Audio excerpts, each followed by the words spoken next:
Hello there, and welcome. Before you get too comfortable, if you'd like to support this quiet corner of history, you might gently like the video and subscribe, and perhaps let me know in the comments where you're tuning in from and what time it is for you. Now dim the lights and let's ease into tonight's journey together. This evening, we turn the pages of time back to the rolling hills of Renaissance Italy, where amid the worn stones of Pisan streets and the soft murmur of Florentine courts, a curious man once looked to the stars. His name was Galileo Galilei. Not a name of thunder and flare, but one that, like a soft footfall in a library, left its quiet trace on the floors of thought. His was not an age of immediacy, nor was it one of gentle freedom. Rather, it was an era of careful movement, of candle-lit chambers and cautious letters, of whispered philosophies and slow circles drawn on parchment. Galileo did not set out to startle the world. He moved through it with the habits of a craftsman and the eyes of a mathematician. In his notebooks, you would not find grand proclamations or the loud songs of revolution, but rather the soft tickings of reason, like a clock quietly marking the hours of human understanding. His story is not only one of telescopes and tides, but of quiet defiance, of long walks beneath Tuscan cypresses, and of the gentle persistence of questions that would not go away. He did not always shout his truth. Sometimes he merely murmured it to the stars, or scribbled it in ink that would fade with time, but not with meaning. And so tonight, let us walk at his pace, through university corridors echoing with the rustle of gowns, into modest rooms where wood smoke curled above worn tables, across observatory towers where the chill of night met the glassy gaze of lenses. We shall not rush. History, like sleep, favours the slow approach. Let us begin. In the pale light of a February afternoon, in the year 1564, the town of Pisa rested under a soft haze, its sandstone buildings warmed by the sun, but dulled by the season's lingering breath. In a modest house near the banks of the Arno River, a child was born to Vincenzo Galilei and his wife, Giulia Ammannati. They named him Galileo, after a family ancestor, as was the custom. He arrived not with fanfare, but into the measured rhythms of a household modestly acquainted with music, mathematics, and the subtle art of survival. Vincenzo Galilei, the boy's father, was a musician by trade, a lutenist and theorist, with a skeptical mind and a tendency to question even the ancient authorities of his field. He believed in experimentation, in the gentle tension between strings and sound, and in the notion that tradition alone did not make truth. The young Galileo would often hear music not only as melody, but as motion and pattern carried through wood and air. The family's fortunes were modest. Though noble by name, the Galilei household knew the constraints of economy. They moved from Pisa to Florence while Galileo was still a child, drawn by the promise of better schooling and steadier prospects.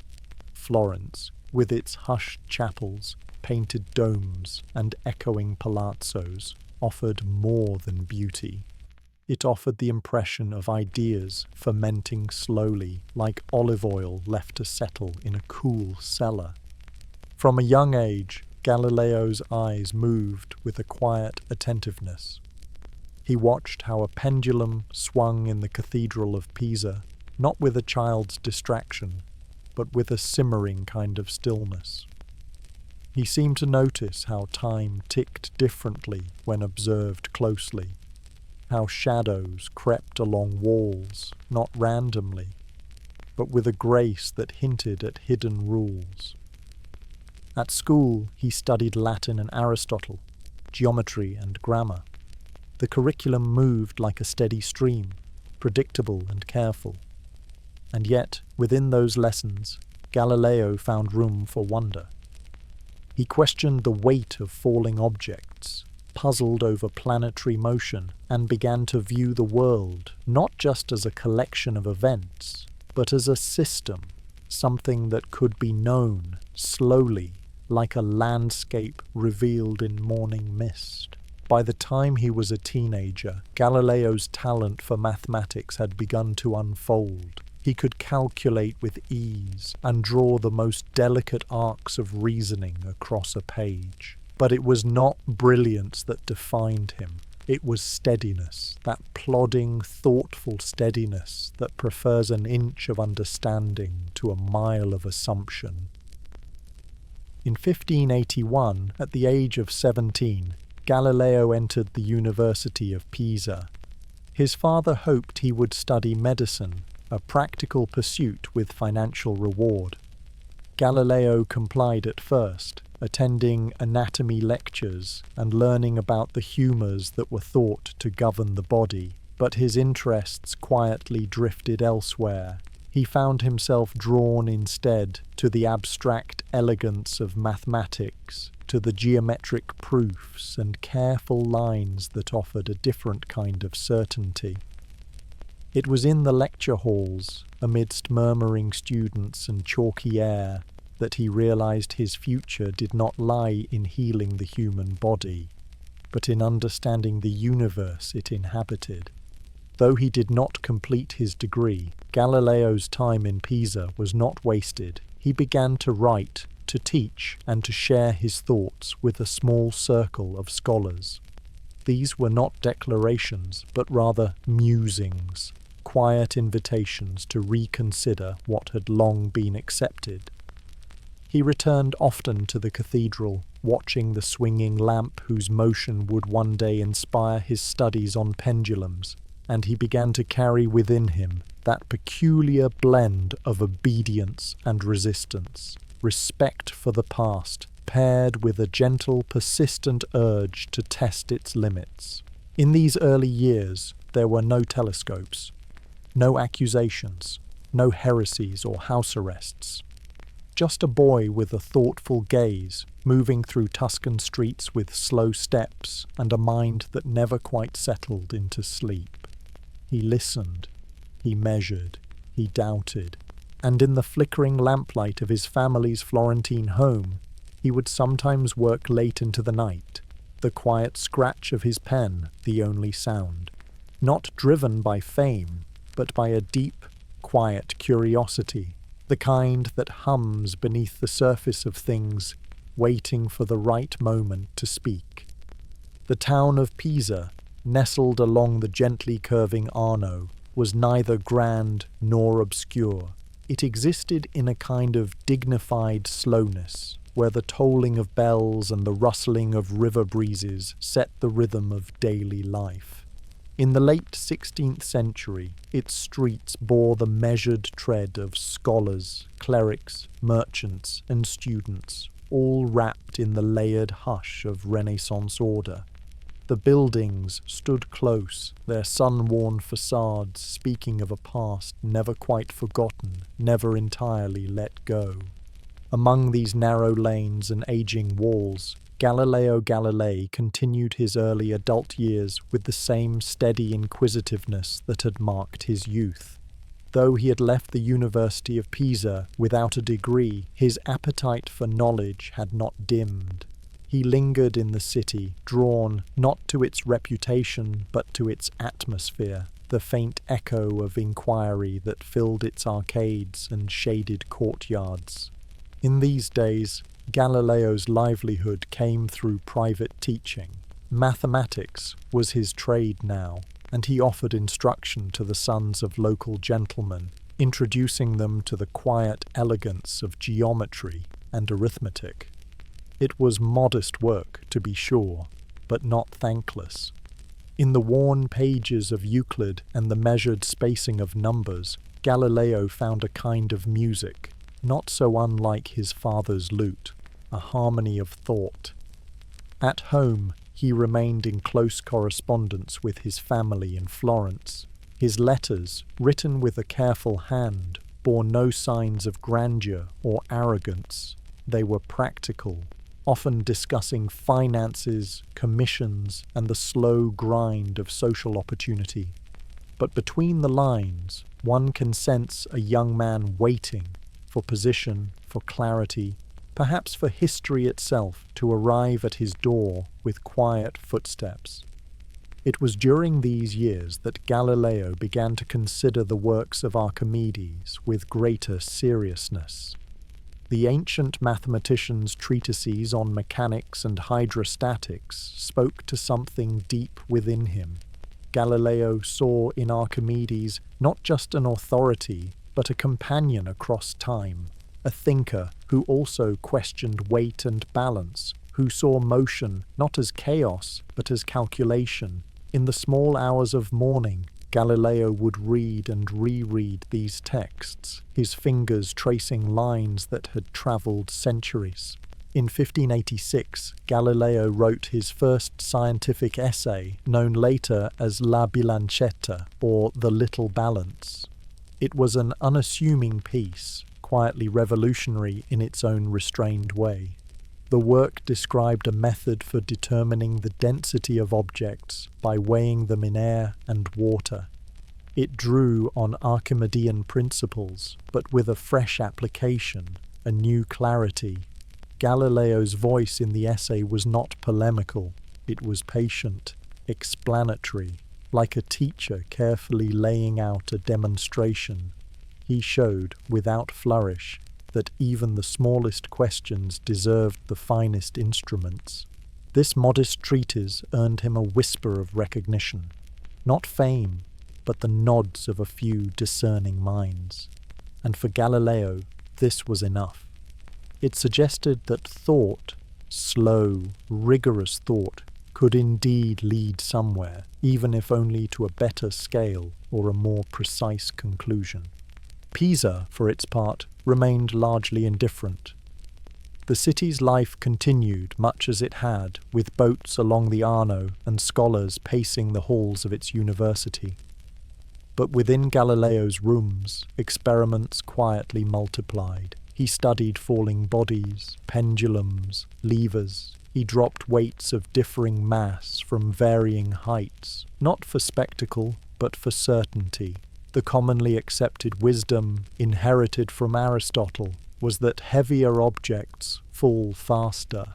But Galileo, guided not by reverence but by reason, found cause to question.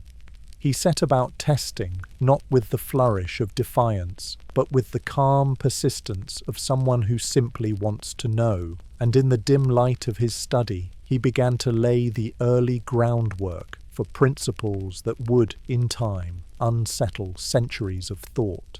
Still, he spoke softly, he moved slowly. The city of Pisa turned its pages at its usual pace, unaware that a new chapter was being quietly drafted in its midst. By the early 1590s, Galileo's thoughts had begun to reach beyond Pisa. He visited friends and patrons in Florence and elsewhere, seeking not only conversation, but perhaps the possibility of a more stable post.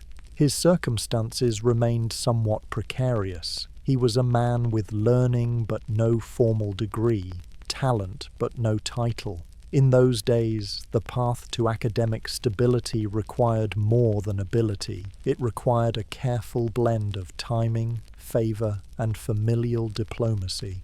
And yet, his persistence bore fruit. In 1589, at just 25 years old, Galileo was appointed to the chair of mathematics at the University of Pisa. It was a modest position, not overly lucrative, but significant nonetheless. It gave him a platform, a classroom, and an audience. The halls were worn, the air often cold in winter, but Galileo took to the lectern with quiet resolve. He lectured not to dazzle, but to inform. He explained the nature of motion and balance, spoke of geometrical truths, and invited his students to observe as much as memorize. Though his ideas sometimes unsettled his colleagues, particularly his criticism of Aristotelian mechanics, he remained, for now, cautious. His challenges were gentle, couched in logic and calculation rather than confrontation. Still, his teaching style was not always well received. The university, steeped in tradition, found his methods occasionally unorthodox. Some whispered that he lacked decorum, that his opinions were too bold for such a young man. But Galileo continued, undeterred. He knew that the laws of nature were not written in fine rhetoric, but in the patient unfolding of numbers, the steady trace of an object's path through air. His time in Pisa would not last long. In 1592, after only 3 years, he accepted a more prestigious post at the University of Padua. The reasons were both financial and intellectual. Padua, within the Republic of Venice, offered greater academic freedom and a wider audience for his growing ideas. It also offered respite from the tension that had begun to build in Pisa, a city that preferred its scholars orthodox and its truths familiar. And so, with a quiet departure and a few belongings carefully packed, Galileo left the humming streets of Pisa behind. He took with him no trophies, no grand recognition, only his instruments, his notes, and the slowly crystallizing sense that the world, if examined closely enough, might be comprehended after all. By the time Galileo arrived in Padua in the summer of 1592, the city bore the weight of quiet prestige. It was a place where learning was given room to breathe, nestled beneath the careful eye of the Venetian Republic. The University of Padua, already centuries old, stretched its stone limbs through the city in the form of lecture halls, cloisters, and weathered towers. Its courtyards echoed with footsteps of scholars both past and present, students of medicine, philosophy, law, and natural science. Galileo was appointed as professor of mathematics, and although the post was not lavishly paid, it brought with it a measure of respectability and, more importantly, intellectual freedom. Here, the expectations were different. The Venetian authorities, pragmatic and often more tolerant than their Tuscan counterparts, valued useful knowledge. They wanted their bridges strong, their artillery precise, and their timepieces reliable. A mathematician who could assist in such matters was welcomed, not merely as a teacher, but as a quiet architect of civic well-being. Padua suited Galileo. He took residence in a modest home near the university and began to settle into the rhythm of academic life. His lectures, delivered in Latin, attracted students from across Europe. Some came eager to hear about the motions of planets and the mechanics of machines. Others arrived simply to witness a man whose curiosity seemed to stretch without haste toward the furthest corners of thought. Yet Galileo was not merely a lecturer, he was a tinkerer, an observer, a man drawn to the practical applications of theory. In the quiet corners of his study, lit by candles and cooled by the evening air, he built mechanical devices, compasses for measuring angles, thermometers to gauge warmth, balances of delicate precision. Each object was shaped not only by the hand but by the mind, guided by geometry, improved through repetition. He also returned to an earlier fascination, the motion of bodies. Pendulums, inclined planes, spheres rolling along grooved surfaces. These were not amusements, but carefully chosen experiments. He watched them with the patience of someone who believed that nature whispered her secrets only to those who listened long enough. It was in these slow observations, counted heartbeat by heartbeat, that Galileo began to glimpse a world not ruled by intuition or inherited belief, but by law, measurable, dependable law. Beyond the lecture theatre, Galileo's life unfolded with modesty. He never married, but during his time in Padua, he began a relationship with Marina Gamba, a Venetian woman with whom he had 3 children. The relationship, like much of his personal life, was kept quiet and largely separate from his professional affairs. His daughters, Virginia and Livia, would later enter the convent, while his son Vincenzo would be legitimized and educated, following a more conventional path.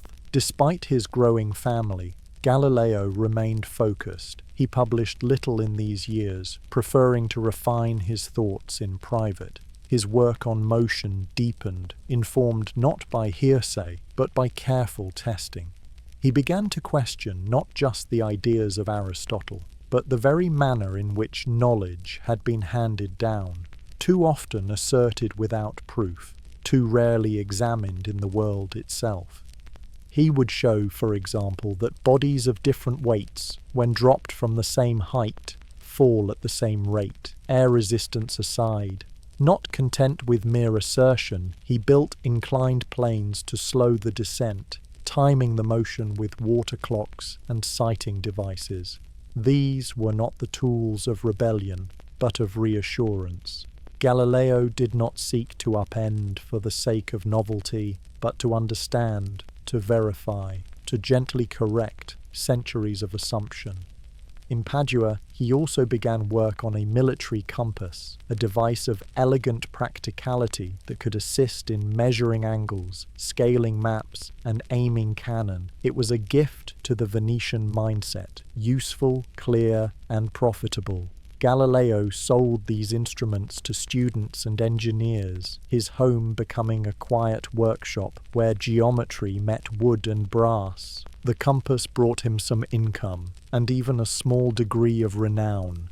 But it also drew attention from rivals, and disputes over design and credit began to ripple quietly through the academic community.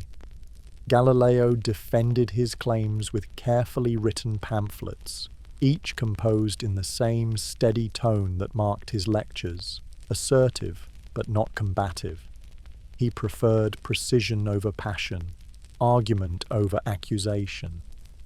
It is in these years that one can see the slow flowering of Galileo's dual nature, a man both grounded and aspirational, rooted in craft yet drawn to the stars. He wrote of mechanics and mathematics, but he also looked upwards, his thoughts returning now and then to the motions of the heavens. Though he did not yet possess a telescope, the questions were already forming, questions about orbits and phases, about the nature of celestial light and the harmony or disharmony of spheres. Padua's monastery towers loomed quietly over the city, their bells marking the hours with slow, repetitive grace. Galileo often heard them during his late-night vigils, when he paced between notes and instruments, his thoughts undisturbed by sleep. The rhythm of the bells seemed to echo his own pace, methodical, persistent, neither hurried nor idle. His daughters, when born, were baptized discreetly, their lives unfolding in parallel to his own, more public path. In later years, Virginia, under her convent name Sister Maria Celeste, would write to her father with a voice full of affection and calm. But for now, in Padua, their bond was still a private one, warm but veiled from wider view. As the years passed, Galileo's reputation grew. Not explosively, but gradually, like morning light slipping through shutters. He was known not only as a teacher, but as a thinker who preferred reason to rhetoric, who chose demonstration over doctrine. In his classroom, students were invited to observe, to calculate, and to understand the world as it was, not as it had always been said to be. And yet, for all this, Galileo did not see himself as a revolutionary.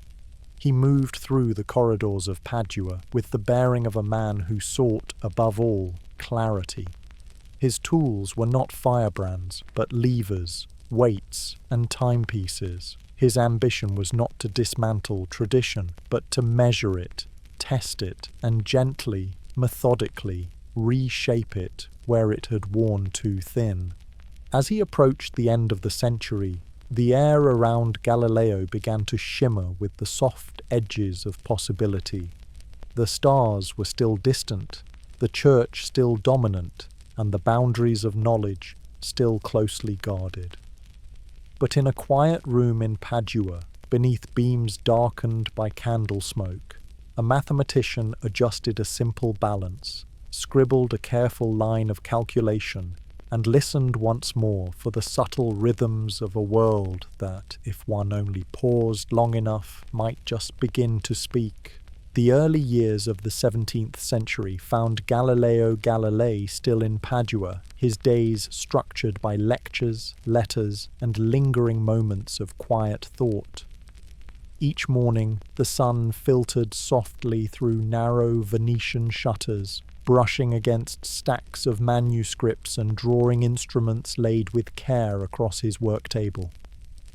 The city itself, laced with canals and flanked by the enduring shapes of Renaissance architecture, carried on at its unhurried pace. Gondoliers drifting past marble facades, students shuffling across cloisters with books pressed to their chests. Galileo's lectures had by now become a known fixture at the university.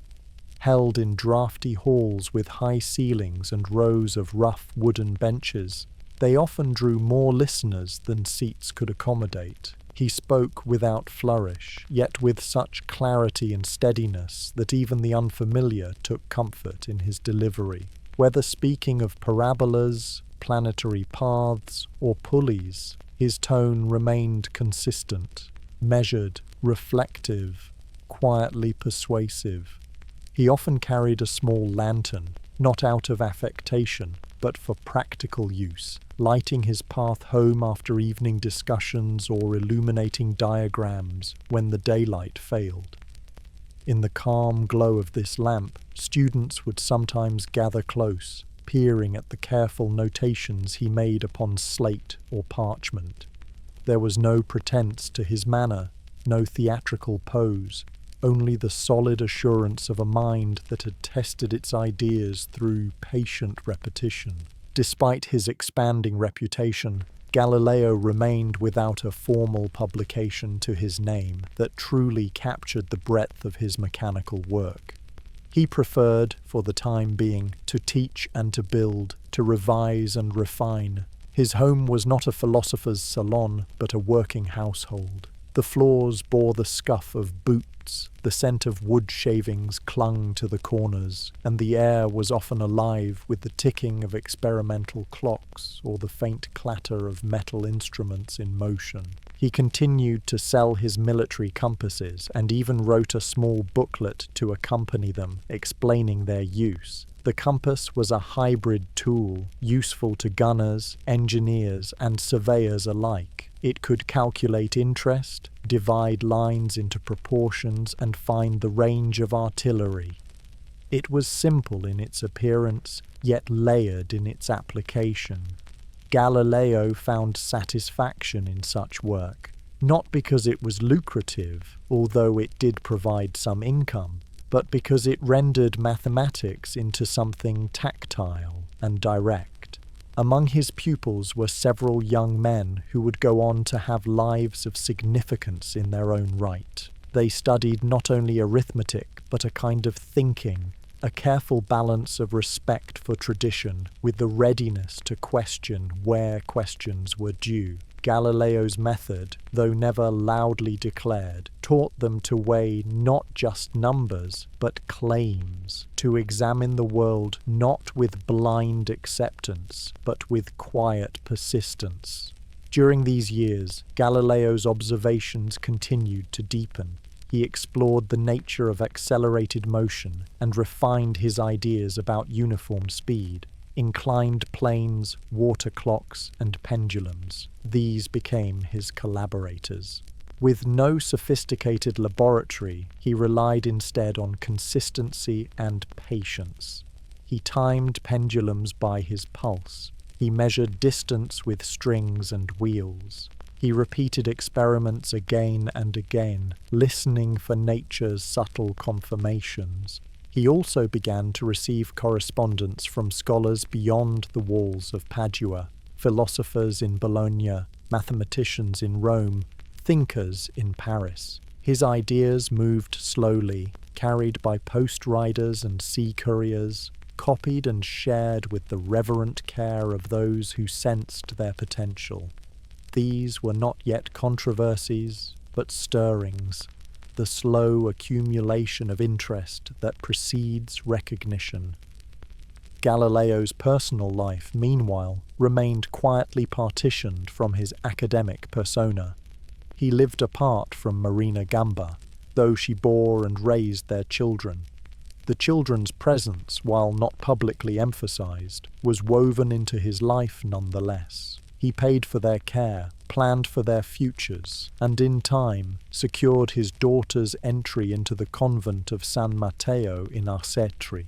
It was perhaps a compromise, a way to offer them protection and education in a world that offered few alternatives for women born beyond wedlock.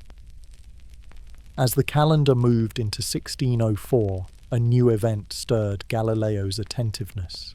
A bright new star appeared in the night sky, a nova now known to have been a supernova. It was visible even to the naked eye, shining where no star had previously been catalogued. The appearance challenged Aristotelian cosmology, which held the heavens to be immutable and perfect. Galileo observed the star carefully, noting its fixed position among the constellations and its gradual dimming. Though he did not publish formally on the nova at the time, he incorporated its presence into his lectures, gently nudging his students toward the idea that the cosmos might not be so unchanging after all. The heavens, like the earth, might be subject to motion, birth, and transformation. It was not a conclusion shouted, but softly laid in place, like a bookmark tucked between the pages of a long, unfinished text. His work on motion also began to coalesce into a more structured form. He drafted early versions of what would eventually become his treatises on kinematics, descriptions of falling bodies, uniform acceleration, and the laws that govern these phenomena. These drafts sat for a time in quiet drawers, brought out for further refinement, adjusted in candlelight, their margins filled with notations and careful amendments. It was during these quiet years, full of minor publications and private discoveries, that Galileo began to grow restless. Not discontent, but a low, steady awareness that the questions he was asking needed broader space and broader tools with which to be answered. The heavens called to him not in verse or vision, but through their movement, steady, observable, subject to mathematics. He would soon hear of a Dutch invention, a device that bent light through glass and brought distant objects near. A telescope, and though he had not yet seen one, he sensed the change it could bring. But for now, in Padua, he continued to lecture.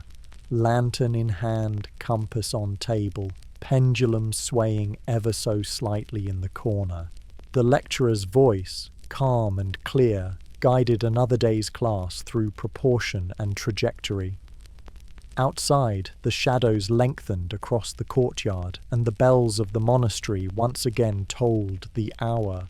Time, as ever, moved forward, not in leaps, but in the quiet progression of questions well asked and patiently pursued. It was in the summer of 1609 that Galileo first heard of the curious device being shown in the markets of Venice. A tube of wood and glass that, when peered through, made distant ships appear closer. The news came not with grand proclamations, but by way of quiet chatter among artisans and officials. Word spread slowly, as it so often did in those times, like the ripple of water in a still canal. Galileo, ever attuned to the practical and the profound alike, was intrigued not by the novelty of the device, but by its potential, a tool for seeing far. That was its surface promise. But beneath that, Galileo sensed something deeper, something that whispered of the heavens and their veiled motions. He did not possess one yet. He had not even seen it with his own eyes. And yet, in his study, surrounded by his notebooks and the scent of olive oil lamps, he began sketching a version from second-hand reports, calculating the angles and lenses required with the soft scratching of quill upon parchment. Within days, he had built his own. It was a humble instrument at first, just a few inches long, fashioned from simple materials. But when held to the eye, it drew the distant rooftops of Padua into sudden proximity, revealing chimney bricks and fluttering laundry that, moments before, had been too remote to discern. Galileo smiled faintly, not at the trick of it, but at the promise of refinement. He knew it could be better. Over the coming weeks, he constructed improved models, each longer and more precise than the last. He ground the lenses himself, polishing them with steady hands, testing curvature, observing how light bent and wandered before coming to focus. There was no guidebook for this, only geometry, patience, and the quiet conviction that something important lay just beyond human sight. When his telescope reached a magnification of roughly 20 times, Galileo brought it to Venice. There, in the summer light that shimmered over canals and glinted off cathedral domes, he demonstrated the instrument to the Doge and members of the Venetian Senate. They climbed the bell towers, raised the telescope to the horizon, and gasped softly at the clarity with which they could see distant ships long before they entered the harbour. For Galileo, this demonstration was strategic. He offered the telescope not merely as a marvel, but as a gift to the Republic, securing in return a modest but more secure position at the university, tenured, better paid, with the title of Professor of Mathematics and Natural Philosophy. It was, by Venetian standards, a reward of quiet significance. Yet Galileo's true purpose lay not in watching ships approach, but in turning the telescope skyward. And so, in the cold nights that followed, he stepped into his garden, telescope in hand, and raised it towards the moon. What he saw in that moment changed not only his life, but the course of human understanding. The moon, that familiar companion of night, was not the smooth, crystalline orb described by ancient philosophers. It was pitted, ridged, and uneven, its surface scattered with mountains and valleys that caught the sun's light in jagged silhouette. Galileo sketched what he saw, the chalky plains and shadowed peaks unfolding across the pages of his notebook. The moon, he realized, was a world, not a perfect sphere of heavenly light, but a terrain marked by the same irregularities found on Earth. It was not beyond nature, but a part of it. He turned next to the stars. Through the telescope, the Milky Way resolved into countless points of light, too numerous to count. What had once appeared as a misty band across the sky was revealed to be a congregation of stars, scattered across space in depths no eye had ever imagined. Then came Jupiter. In January of 1610, Galileo observed what appeared to be 3 tiny stars near the great planet. Intrigued, he observed again the following night. They had shifted. A third night confirmed it. The points of light were not stars, but moons, small, bright companions orbiting Jupiter itself. A fourth would soon join them in his observations. He continued to watch, charting their paths night after night until their motion became unmistakable. These bodies circled Jupiter with reliable regularity.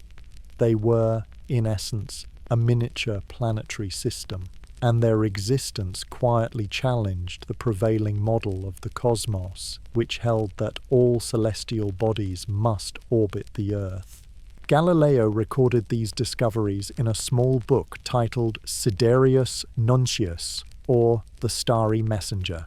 Published quickly in March of 1610, it was written in Latin, intended for scholars across Europe. The style was clear, the tone restrained but full of wonder. In its pages, he described the rough surface of the moon, the innumerable stars of the Milky Way, and the 4 satellites of Jupiter, soon known as the Medicean stars, in honor of the Medici family, to whom Galileo now offered his service. For with the publication came not only fame, but a change in fortune. Galileo accepted a position at the court of Grand Duke Cosimo II de' Medici in Florence, returning at last to his native Tuscany. He was named chief mathematician and philosopher to the Grand Duke, a title as rare as it was symbolic. And though his salary increased, the responsibilities of the role were less defined, allowing him time to write, observe, and reflect. His arrival in Florence was quiet, almost understated. The city had changed in his absence. New facades, familiar streets, now echoing with different voices. But the rhythm of life was much the same. Courtiers moved in careful patterns, scholars debated in corners, and across the rooftops the stars still turned with unerring calm. With the telescope now firmly in his possession, Galileo continued his observations. He discovered the phases of Venus, the peculiar shapes of Saturn, and the spots upon the sun itself. Sunspots that drifted and changed, suggesting that even the sun was not immutable. Each new observation whispered the same truth. The heavens were not perfect. They were not fixed, unchanging, or wholly separate from earthly experience. Rather, they were subject to motion, to irregularity, to transformation. And so, in the stillness of Tuscan nights, Galileo returned to his telescope. The wooden frame creaked faintly as it turned, the glass lenses catching glimmers of light that had travelled for years or centuries through the cold reach of space. He made no proclamations of war against old beliefs. He merely observed, recorded, and wondered. In the flickering candlelight of his study, he adjusted a lens, dipped his pen into ink, and noted the path of another moon. The sky turned slowly above Florence, as it had for millennia. But now one man watched with new eyes, and with a quiet, steady courage that saw not what was expected, but what truly was. By the time spring arrived in 1610, Galileo's observations had begun to ripple beyond the walls of Tuscan palaces and university libraries. Sidereus Nuncius had made its rounds, carried by scholars, merchants, and couriers across the map of Europe.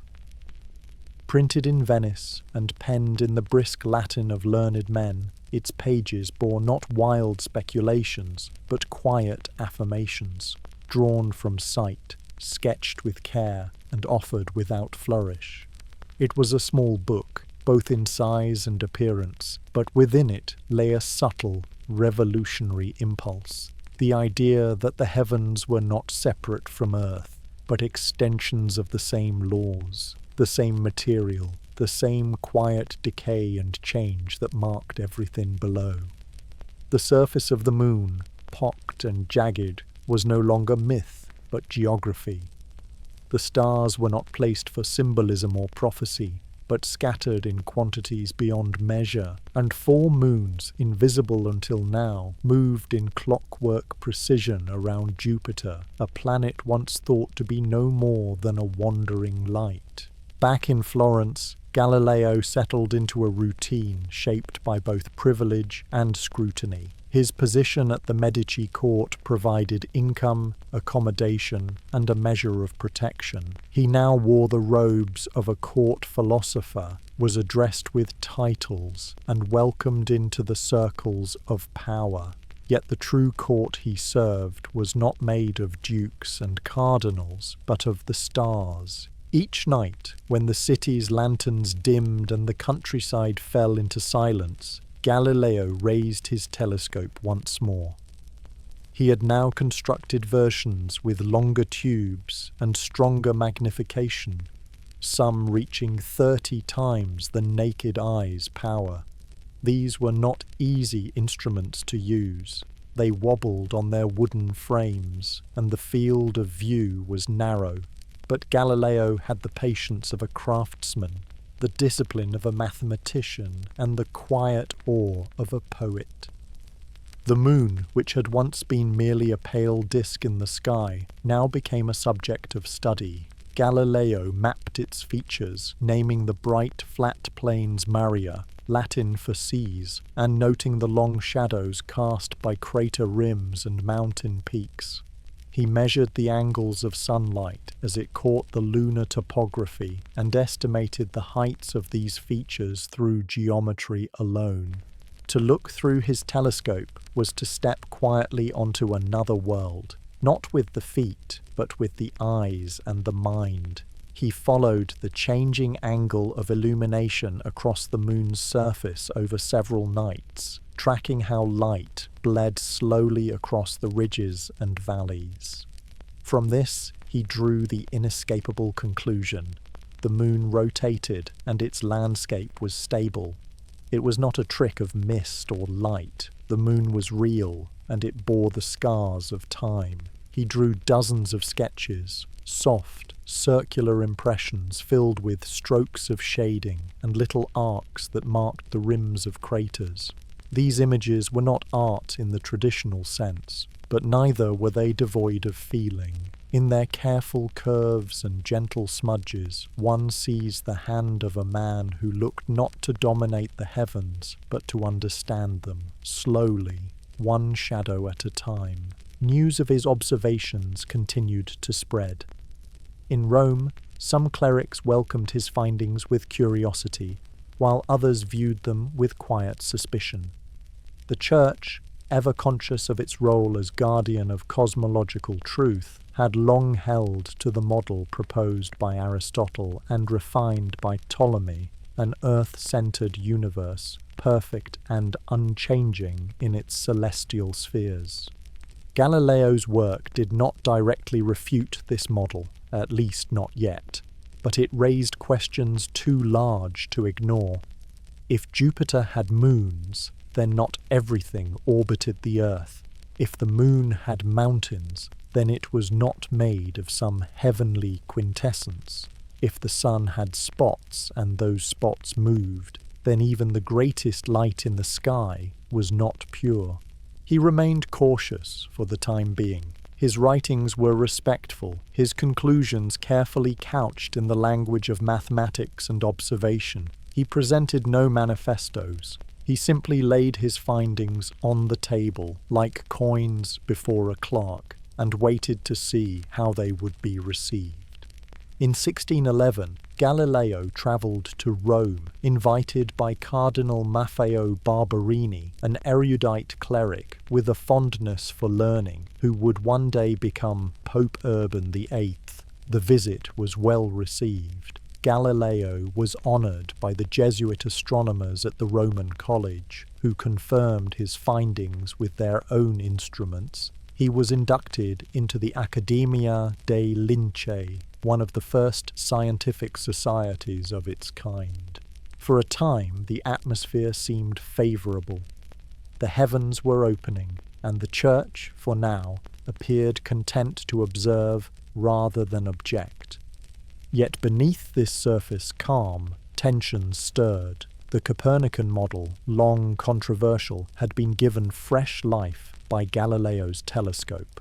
That model placed the sun at the center of the cosmos, with Earth in motion around it. It was not a new idea. Nicholas Copernicus had published his treatise over half a century earlier, but it had remained largely mathematical, hypothetical, unconfirmed. Now, with the phases of Venus clearly observable and the motion of Jupiter's moons undeniable, the Copernican view found fresh support. Galileo did not yet declare it openly, but those who read his work closely could see where his thoughts were heading. Back in Florence, Galileo returned to his observations. He studied the sun through darkened glass, watching the slow drift of sunspots across its surface. He measured their motion, noting how they changed, split, and sometimes vanished. He watched their path curve across the solar disk, suggesting that the sun itself rotated. This too stood in conflict with the old models, which held the sun as a fixed and perfect body. By now, Galileo's telescopes were being copied across Europe. Artisans and scholars in Paris, London, Prague, and Leiden were turning their own eyes to the heavens. The night sky, once a distant dome of myth and mystery, had become a field of study, open, uncertain, and alive with possibility. Galileo's notebooks from this period are filled with diagrams, circles, lines, little arrows tracing orbits and rotations. His handwriting remained steady, measured, his prose lean but expressive. He did not race ahead. He moved by careful degrees, testing each step, confirming each observation not once but many times. He knew that to challenge the old view of the cosmos was not merely to propose a new theory, it was to question the very framework through which nature had long been explained. And so he prepared slowly. He built his case not from proclamations, but from moons, craters, spots, and stars. The moon continued to rise each night above the Florentine hills, casting its soft glow over vineyards and tiled rooftops. But for Galileo, it no longer represented distant romance or divine perfection. It was a world, silent, scarred, and solid. A moonscape in motion, bearing witness to the quiet unfolding of a deeper truth. In the stillness of Florence's early mornings, before the bells of Santa Croce stirred the city from its sleep, Galileo often found himself seated at his writing table, the shutters half drawn, letting in a muted light that neither disturbed nor inspired, but simply filled the room like a breath held softly. His telescope rested near the window, no longer a novelty but a companion, its long wooden frame weathered now, the brass fittings darkened with use. It had served him well, but the nights of revelation had grown fewer. His mind, more than his eye, now occupied the front line of inquiry. In the years following the publication of Sidereus Nuncius, Galileo moved with increasing deliberation towards the intellectual position he had long, cautiously approached, the defense of heliocentrism. The earth, he believed, moved. The stars, once still and fixed, stood now as vast witnesses to motion, not in the poetic sense, but in the mathematical, mechanical, and quietly measured sense that governed all bodies in the universe. He did not declare this belief in one swift movement. That was not his way. Galileo worked like a sculptor, gently chipping away at inherited form, refining, smoothing, revealing. Each letter he wrote, each observation he offered, carried not the tone of rebellion, but of insistence. Insistence that truth must begin with observation, not assumption. His correspondence during these years became more frequent, more pointed. He wrote carefully to figures of influence, to fellow scholars, to clergy with a leaning toward inquiry, to the sympathetic Cardinal Barberini. In these letters we see the unfolding of a quiet rebellion, not of volume or anger, but of reason applied consistently, like a pendulum swinging against the tide of centuries. The Copernican system, Galileo argued, offered not just an elegant theory, but one supported by the behavior of celestial bodies. Venus with its phases, Jupiter with its orbiting moons, the Sun with its spots and motion. Each piece of evidence, he suggested, was a small stone laid along the path toward understanding, yet he remained cautious in public. The Roman Church, though not yet his adversary, maintained a strong hold on cosmological thought.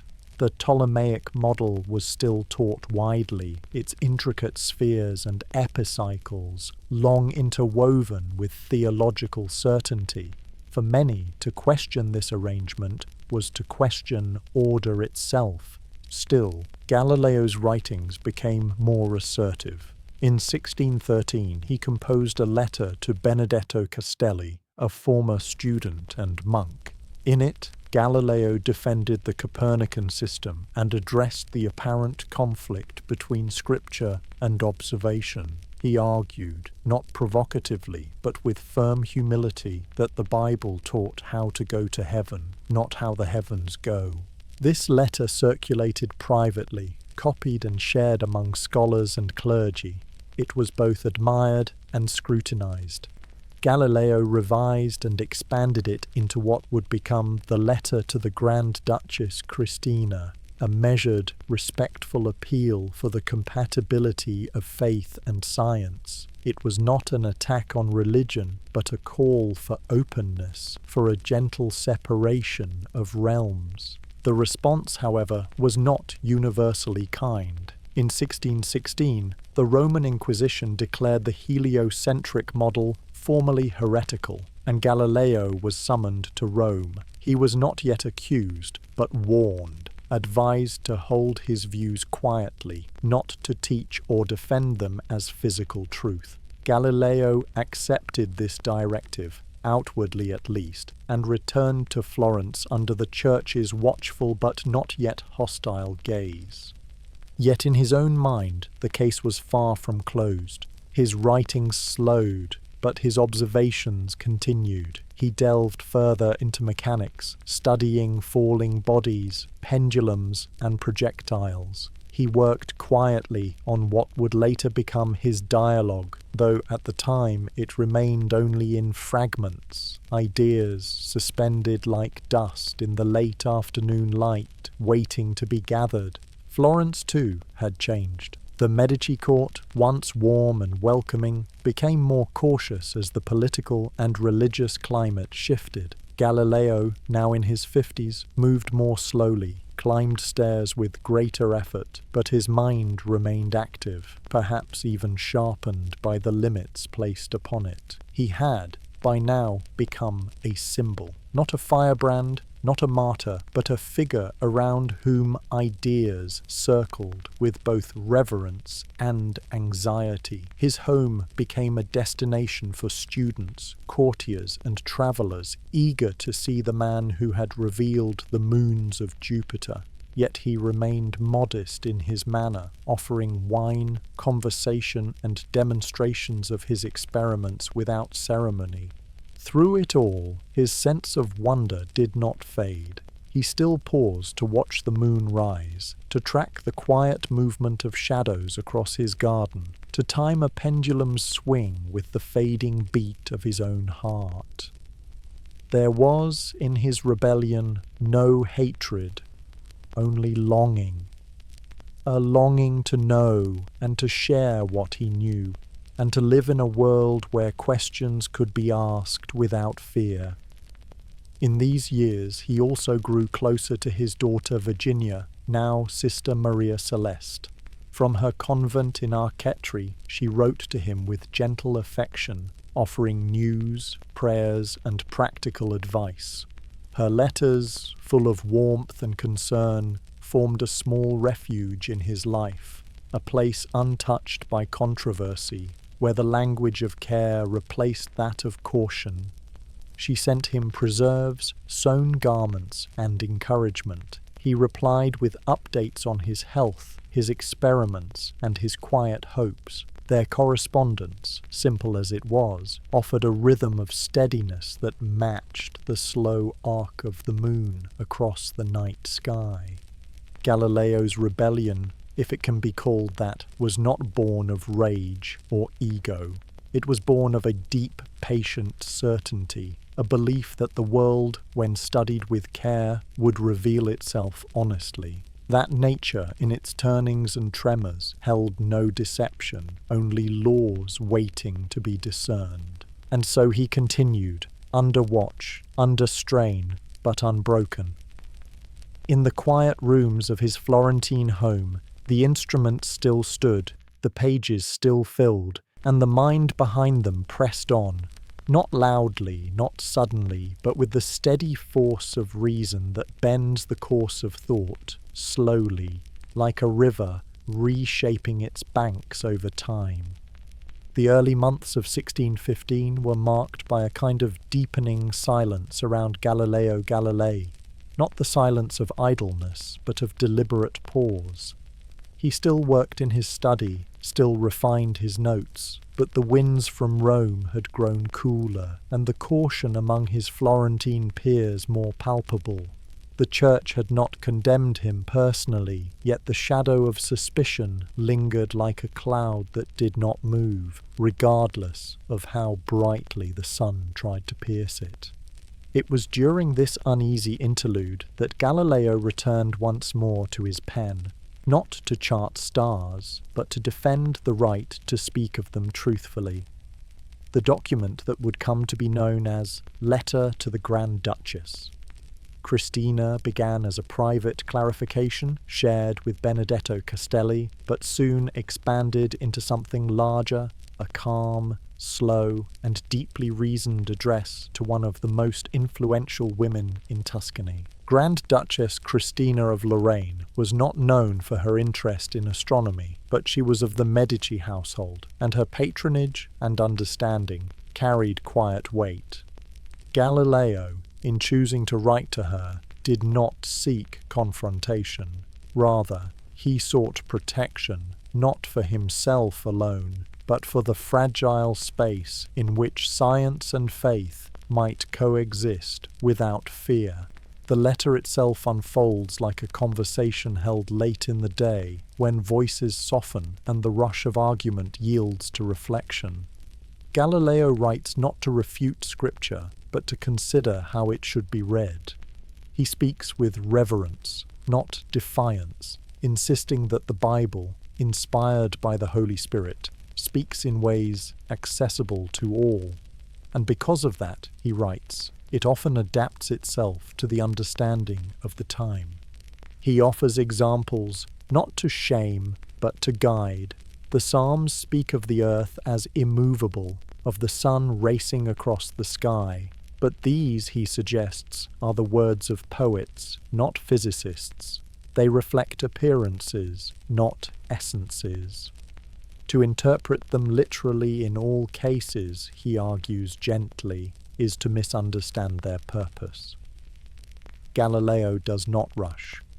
His reasoning is careful, circular in its way, revisiting each point from several angles. He quotes church fathers, refers to Augustine, and draws a line between the authority of Scripture in matters of salvation and its use in describing natural phenomena. God, he writes, has given us both Scripture and sense. To deny the latter, when used rightly, is not piety but error. He never asserts Copernicanism as a creed. He presents it instead as a hypothesis, one that seems increasingly to fit the facts. The phases of Venus, the behavior of moons, the motions of comets, all these lend support, but he does not push, he invites. And in this invitation lies the heart of the letter, not a cry for revolution, but a plea for patience. For a space in which questions might be asked and answers weighed, without fear that inquiry itself would be mistaken for heresy. He closes the letter with a tone of humble confidence. He does not demand approval. He simply asks that ideas be judged on their merits, not their origins, that the Church, secure in its faith, allow the stars to speak through the instruments that now make their voices clear. The letter to the Grand Duchess Christina was never formally published during Galileo's lifetime, but it circulated widely in manuscript form. It found its way into private libraries, was copied by hand in neat script, and passed among those who lived in the quiet middle ground between tradition and change. Its reception was mixed. Some praised its clarity and care. Others saw it as a veiled challenge, a polite defiance wrapped in scholarly tones. In Rome, it added weight to the growing unease among church authorities who already viewed Galileo's telescope not as a tool, but as a wedge. Back in Florence, Galileo continued his daily routines. He woke early, read slowly, wrote steadily. He still received visitors, young scholars eager to sit at the feet of a man who had seen more than most, not through vision, but through persistence. He spoke plainly, with a trace of Tuscan cadence, his words considered, never rushed. His health, always somewhat fragile, now required more rest. His daughters sent herbs from the convent garden, lavender for sleep, fennel for digestion. Sister Maria Celeste wrote regularly, her letters full of domestic detail and gentle concern. Her father responded with thanks and updates, his tone tender, his affection steady as the pulse of his older instruments. The hills around Arcetri remained green and soft, even in winter. The nights still brought stars, though the telescope saw them now through panes increasingly smudged by age and weather. Galileo cleaned the lenses with care, as one might polish old silver, not for show, but for continuity. Though the letter to the Grand Duchess had made its quiet mark, it had not changed the wider current. The Church's stance hardened in the months that followed, and by 1616 the heliocentric model was formally censured. Galileo was not condemned himself, but he was instructed not to teach or defend the theory. The order was not shouted. It arrived in the form of a quiet conversation, a note entered into a record, and a silence that followed. Still, he did not abandon his thoughts. He merely moved them to the quiet corners of his home and mind. He began to gather arguments, collect examples, refine analogies. He reread ancient texts, not to confirm the old view, but to understand how minds had moved before, slowly, carefully, yet sometimes too comfortably. In the candle-lit room where he kept his books and his brass instruments, Galileo resumed his quiet study. He wrote not for this moment, but for a time he hoped would come, a time when truth, once fully observed, might be spoken without fear. He still believed in the harmony of reason and faith, in a universe ordered not by chance, but by laws, and he believed, above all, that to seek those laws with honest curiosity was not sin, but a form of praise. And so the letter, though addressed to a duchess, was written for anyone who had ever looked at the sky and wondered not only what was there, but whether it could be known. Galileo's rebellion remained gentle but firm, carried not on winds of rhetoric, but on the steady breath of reason, sustained over years, and carried forward in ink, in silence, and in the quiet motion of thought. The years that followed the 1616 injunction were, outwardly, years of compliance for Galileo Galilei. He remained in Florence, close to the court, keeping his public activities well within the bounds of propriety. To many it might have seemed that he had retreated, that the telescope now rested unused, and the great questions of the cosmos had been shelved. Yet beneath this appearance of quiet, Galileo's mind remained active, pacing as steadily as ever behind the doors of his study. He turned again to mechanics, to motion, to falling bodies. These were safe topics, grounded in the tangible, far removed from the celestial debates that stirred the Vatican's unease. In this retreat into the laws of the earth, Galileo was not diminishing his work, but fortifying it. He understood that to convince others of a moving earth, he would first have to explain motion itself, clearly, elegantly, and with the thoroughness that left no corner of doubt unlit. Throughout the 1620s, Galileo worked in earnest on what would become his great literary and scientific endeavour, the dialogue concerning the two chief world systems. It was a book not of dogma, but of conversation, a structure both classical and disarming. 3 voices populated the pages: Salviati, a stand-in for Galileo's own reasoned arguments; Sagredo, an intelligent layman open to new ideas; and Simplicio, the traditionalist who defended the old Aristotelian views. The dialogue form was not chosen by accident. It allowed Galileo to present controversial material in a setting of debate, not decree. Readers could listen, reflect, and arrive at their own conclusions, led by the natural rhythms of curiosity and logic. It was a gentler way of teaching, one that mirrored the kind of informal discussions Galileo often had with his students and friends, where disagreement was not hostility, and questions were invitations rather than challenges.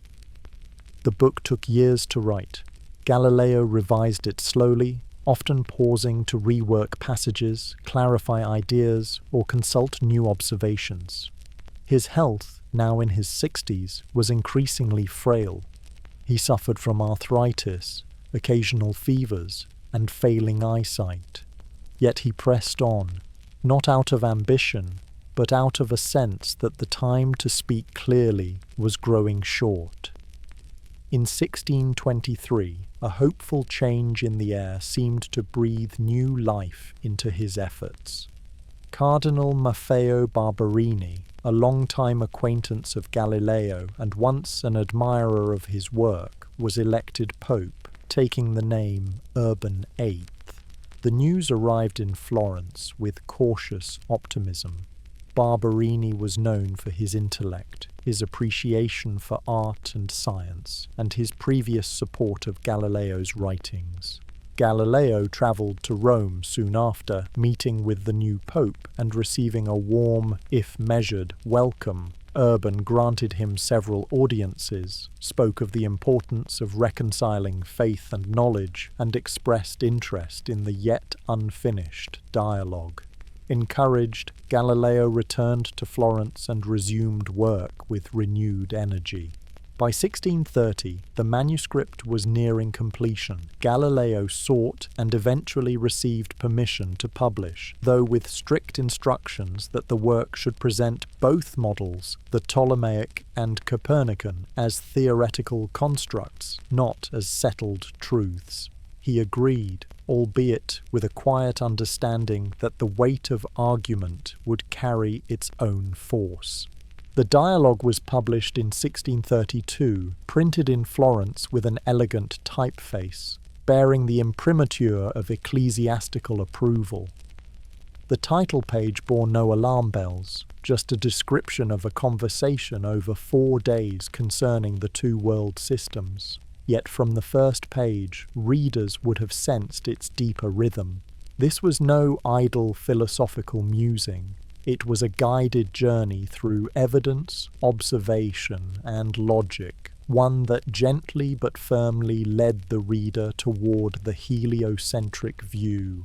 Galileo's prose, translated into the voice of Salviati, was clear and deliberate. He described the motion of tides, the irregularities of planetary paths, the subtle cues that suggested Earth's movement.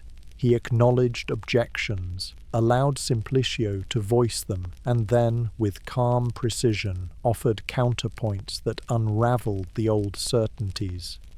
The book did not mock. It did not scorn, but it did question. And in a world where authority rested on harmony between heaven and hierarchy, questions could be as unsettling as answers.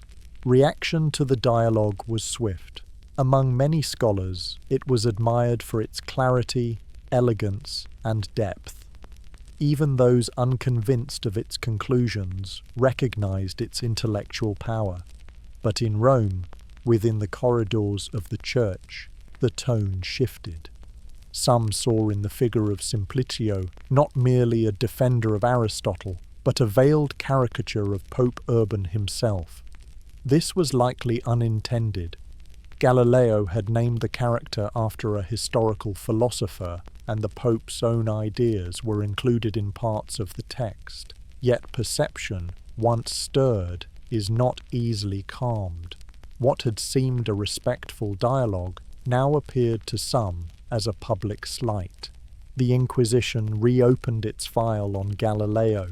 The atmosphere that had once tolerated quiet speculation now turned cool, then cold. Orders were issued, the book was suspended, and Galileo, then nearly 70 and beset by illness, was summoned to Rome once more. In the months that followed, he would stand trial, not for daring to look through a telescope, but for daring to say what he saw. The trial itself was quiet, conducted with a formal courtesy that belied its weight. Galileo denied having broken the 1616 injunction, insisting that the dialogue had been written with care to respect church guidance. But the decision had already gathered shape. He was found vehemently suspect of heresy and made to recant his heliocentric views. The sentence was delivered not with fire or chains, but with the quiet finality of house arrest. Galileo was ordered to reside in Arcetri, near the convent where his daughter lived, forbidden to publish, and required to remain under surveillance. Yet even as the doors of his home closed around him, his mind continued its work. He turned again to mechanics, to the motion of bodies on inclined planes, to the laws of inertia and momentum. In the rooms of enforced solitude, he wrote discourses and mathematical demonstrations relating to two new sciences, a summation of his life's work in physics, published not in Italy, but in the more tolerant presses of the Netherlands. In this period, when the sky was no longer within his view, Galileo focused on the ground beneath him, the quiet, reliable world of motion and mass, of pendulums and pressure. It was not the grand celestial theatre, but it was no less beautiful. The dialogue, for all its controversy, remained a testament, not to defiance, but to endurance, to the belief that truth, pursued slowly and with care, would outlast censorship. Galileo never again wrote of the heavens in print, but he had already lit the lantern and placed it in the window. Others would see it and continue. And the stars above Florence still turned, untroubled by the turning of men's minds. They waited, as they always had, to be seen again. By the autumn of 1632, the tide had shifted. The Church, once cautiously tolerant of Galileo's inquiries, now turned inward, wrapping itself once more in the vestments of orthodoxy and caution. In Rome, the murmurs that had circled the dialogue concerning the two chief world systems gained volume.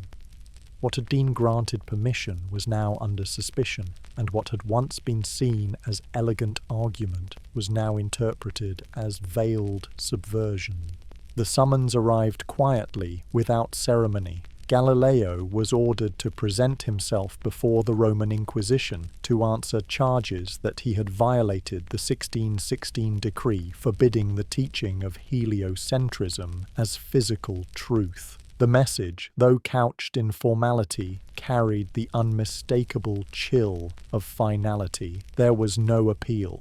At nearly 70 years of age, suffering from rheumatism and failing eyesight, Galileo made the long journey from Florence to Rome in the early months of 1633.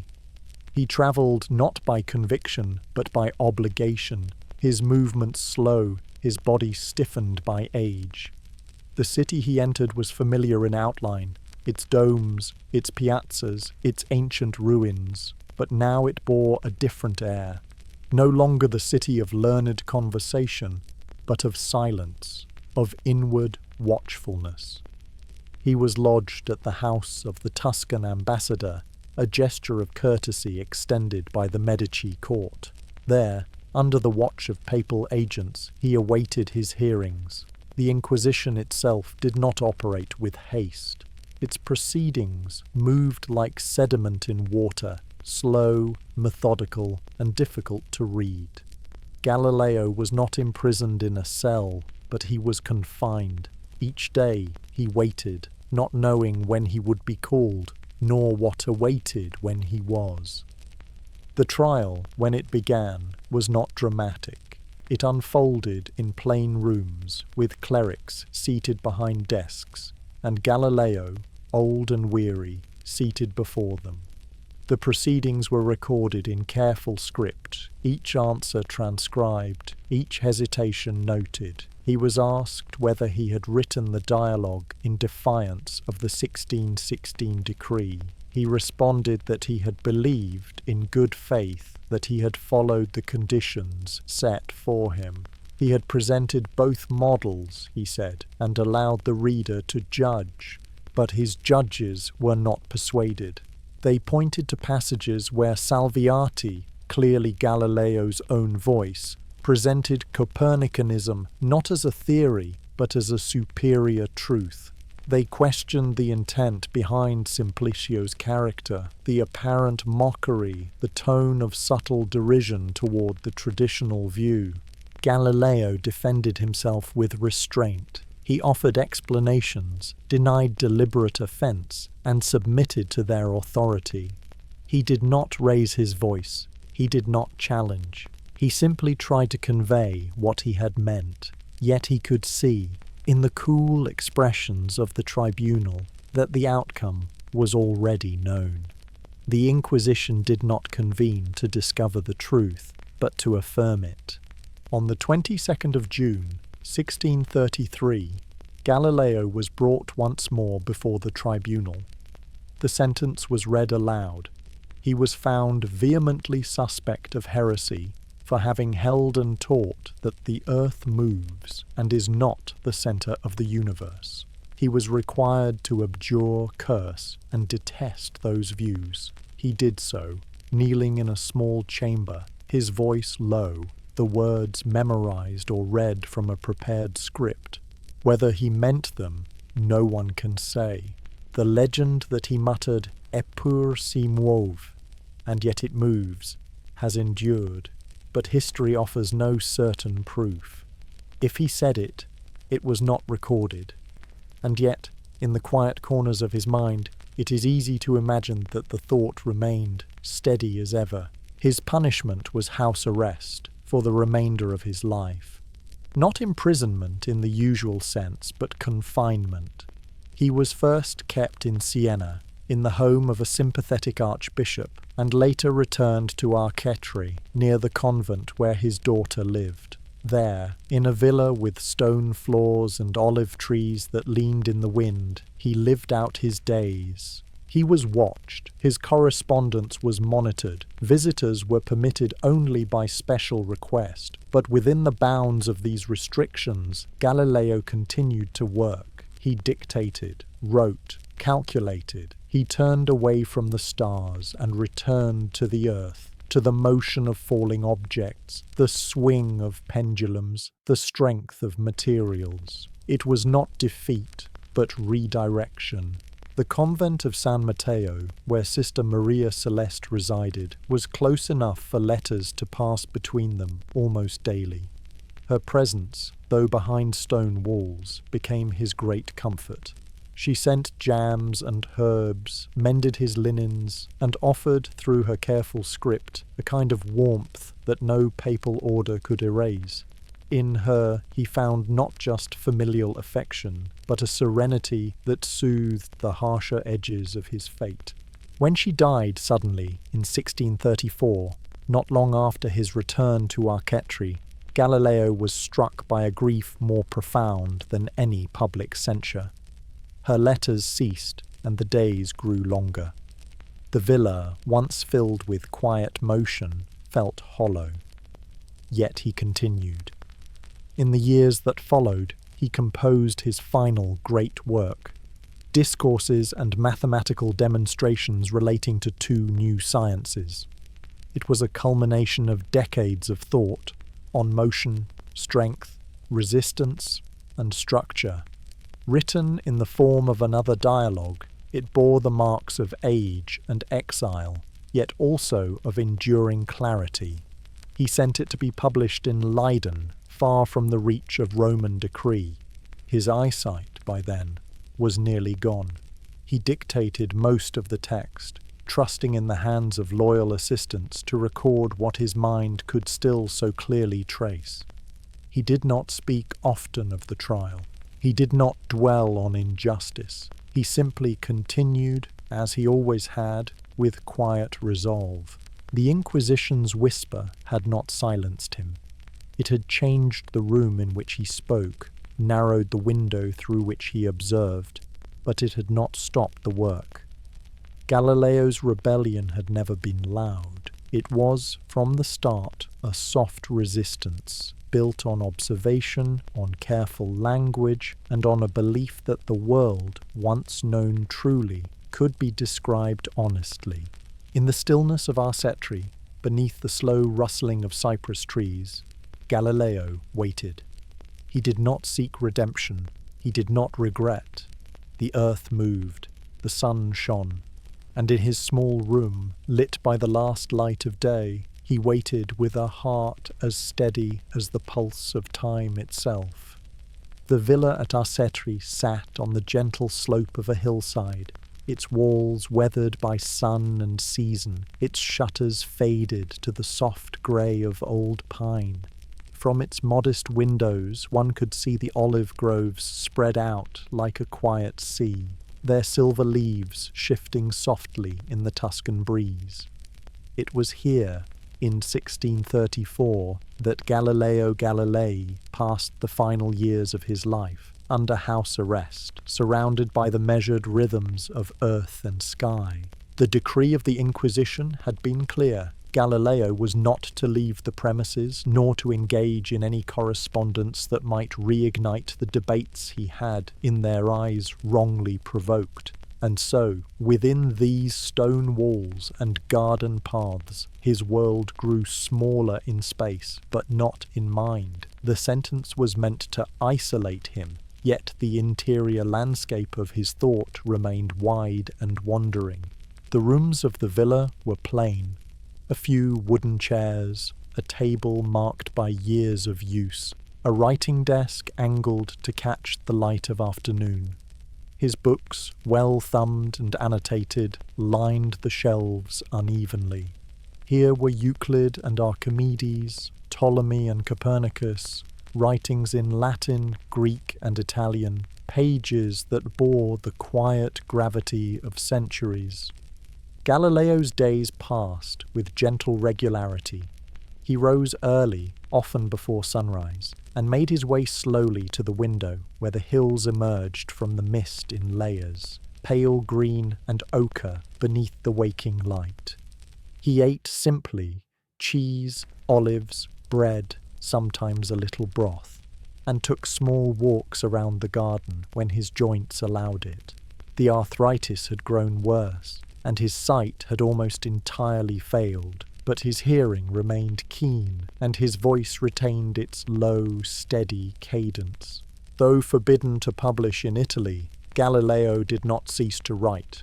With the help of assistants, he began to dictate his final work, discourses and mathematical demonstrations relating to two new sciences. This was no sudden act of defiance, but the quiet fulfillment of a lifetime's observation. The two sciences, strength of materials and motion, were subjects he had studied since his earliest days in Pisa. Here, now, in Archetri, he gathered the strands of a career, weaving them into a final testament. The book was structured as a dialogue, as with his earlier work, and featured the same three interlocutors, Salviati, Sagredo, and Simplicio. But this time there was less tension, less urgency. The tone was more reflective, as though the voices were not arguing but remembering, retracing old ideas and examining them once more with a slower, more forgiving eye. In these pages, Galileo explored the principles of motion that would later underpin classical mechanics. He described inertia, the parabolic trajectory of projectiles, the proportional relationships between time and distance. He examined the breaking points of beams, the vibration of strings, the flow of water. The mathematics was exacting, but the prose remained steady, often tinged with the same restrained warmth that marked his conversations with students long past. The work was smuggled out of Italy and published in Leiden in 1638. By then, Galileo was completely blind. He could no longer read the lines himself, but he knew them by heart. He had spoken them, refined them, repeated them across long hours of dictation, his words captured by the careful hands of those who remained loyal. Visitors came in frequently, but not never. A few students and foreign scholars made the journey to Arcetri, granted permission to speak with him. They found a man diminished in body, but not in spirit, whose voice still carried the quiet authority of reason. He asked questions more often than he gave answers. He listened closely. He laughed sometimes, softly, with a kind of knowing weariness. The garden became a place of retreat and thought. Its small beds were tended by the household, planted with lavender, rosemary, thyme, and sage. These herbs were not only for cooking, but for balm, for tea, for the slow, restorative rituals of care. Galileo often paused there, letting the fragrance fill the air around him, even when sight no longer brought shape or distance. The convent of San Matteo, just over the hill, now stood as both memory and absence. Since the passing of his daughter Virginia, Sister Maria Celeste, the days had felt less whole. Her letters, once so frequent and tender, had stopped. But Galileo often imagined her voice when he sat alone, remembered the rhythm of her words, her careful concern for his health, her faith that his work, though misunderstood, would endure. He kept some of her things, a small crucifix, a piece of embroidery, a dried sprig of mint once tucked inside a letter. They rested on a shelf near his bed, not as relics, but as companions in quiet.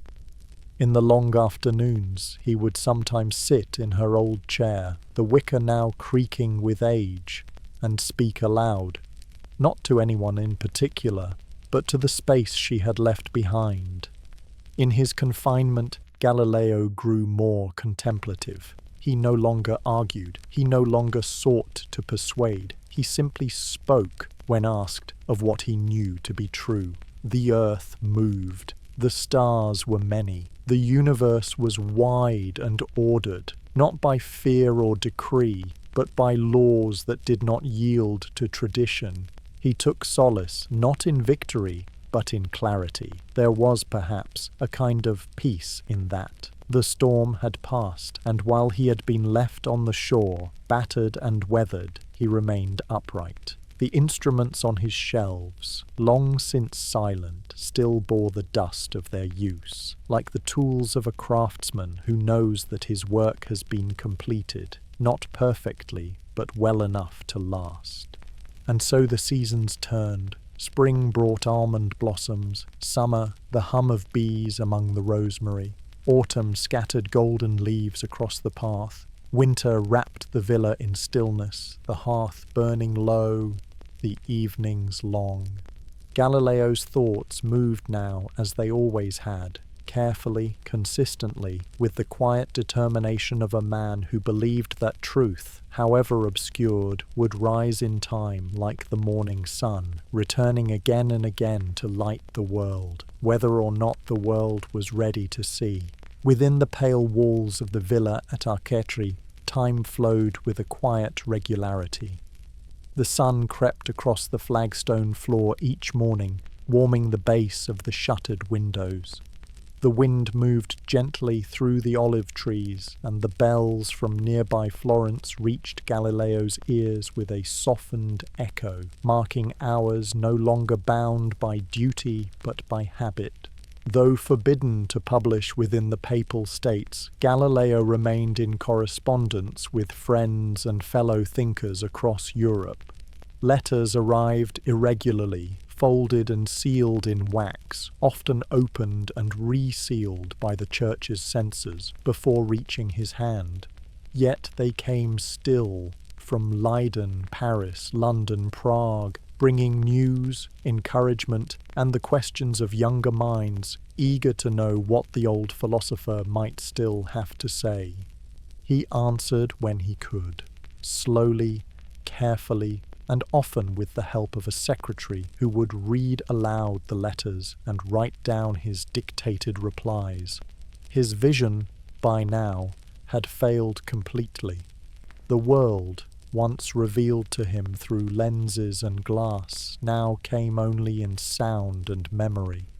But his voice, measured, thoughtful, remained clear. His tone in these letters was not fiery. There was no bitterness, no rancour. Rather, a kind of worn gentleness settled into his replies. He spoke of the tides, of the principles of balance, of how a ball rolling along an inclined plane gathers speed not in bursts, but in constant progression. He shared methods of measurement, cautioned against undue haste in speculation, and reminded his correspondents again and again that nature reveals herself only with time. To some, he sent diagrams he had dictated before the darkness closed in. To others, philosophical reflections on the difference between what is seen and what is known. He encouraged patience, diligence, and above all, humility. "Truth is born slowly," he once wrote, "and in silence." Among the letters he kept close were those written by his daughter, Maria Celeste. Though she had passed some years before, he often asked to have her words read back to him, as though hearing her voice again might conjure something of her presence. Her careful script, her thoughts of gardens and seasons, her quiet faith, they formed a rhythm he had come to depend upon. He spoke often of her in his dictations, noting how she had understood, instinctively, the quiet dignity of his work. She had never looked through a telescope, yet she believed what he had seen. Her trust was not based on proof, but on a confidence in his honesty, a belief that he had always sought not fame, but understanding. Outside, the garden continued its slow cycle. Lavender bloomed in spring, bees clustered around thyme in summer, and the olive branches, heavy with fruit, were harvested each autumn by the hands of others. Galileo could no longer walk far, but he often sat by the window where the breeze carried the scents of rosemary and sage. In these moments, the natural world seemed less like a puzzle and more like an old companion, familiar and unhurried. He sometimes spoke to it aloud, murmuring thoughts not meant for paper. He would describe the tilt of a shadow or the sound of water in the cistern, and remember how he once calculated the rate of flow by listening to its rhythm. Even in blindness, he saw patterns. He felt them in the pace of footsteps, in the way a shutter creaked in the wind, in the intervals between the tolling of bells. His household was small, a few loyal servants, an occasional visitor. His son, Vincenzo, came when he could, dutiful, if not always deeply engaged in the intricacies of his father's work. Galileo did not press. He understood that ideas, like seeds, must fall in fertile ground. Vincenzo preferred a life more grounded in law and land, and that was enough. As the months passed, Galileo's physical strength waned, but his mind retained its steady turn. He remembered lectures given long ago in Pisa, the experiments he had run in Padua, the cautious excitement of his first glimpse of Jupiter's moons. He spoke of these not with nostalgia, but with a calm certainty that the work had mattered, not because it had changed the world, but because it had been done carefully and truthfully. One winter evening, as frost gathered on the windows and the fire burned low, he dictated a letter to an old colleague in the Netherlands. He described, with some difficulty, the experiment of rolling spheres down a groove, a simple device constructed of wood and angle, which had once revealed to him the nature of acceleration. "It is in the slow motion," he said, "that we may see clearly what would otherwise pass too swiftly." The phrase lingered in the room after it was spoken. It seemed to describe not only the experiment, but his life. Galileo never returned to Rome. The Inquisition's verdict remained in force, though its enforcement grew softer as his health declined. By the end of the 1630s, the correspondence slowed. Fewer letters arrived. His answers came in shorter fragments, yet when he spoke, it was with the same deliberate care. He did not rush, even in decline. His sentences, like his thoughts, moved at the pace of understanding. And so the villa remained his world, a small world, but one that still turned, slowly, like the earth he had once proven to be in motion. Its rhythms now matched his own, quiet, reflective, and continuous. He did not seek vindication. He did not wait for apology. He had no need. His final letters were simple: greetings, thanks, blessings. He offered encouragement to young thinkers, shared memories with old friends, and, to one, remarked softly, "I have loved the stars too well to fear the night." And in that night, which approached with a kind and gradual grace, Galileo Galilei waited, not with dread nor with longing, but with the calm that comes to those who have asked questions with care and accepted, in their time, the answers that came, slowly but surely, as all things worth knowing must.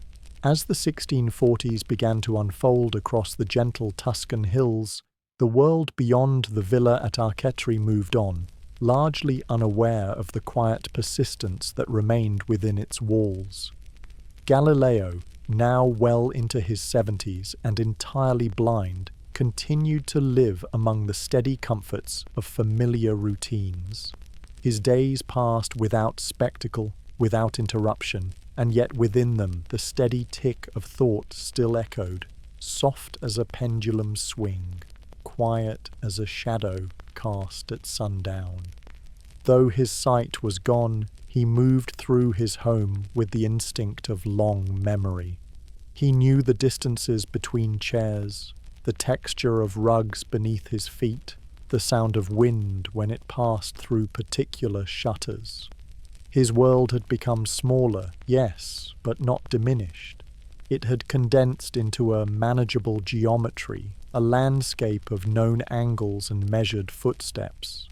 The pendulum, long a companion in his studies, remained a source of gentle fascination. Years before, he had observed the swing of a lamp in the cathedral at Pisa, and noticed how the time it took to complete each arc remained consistent, regardless of the distance of that arc.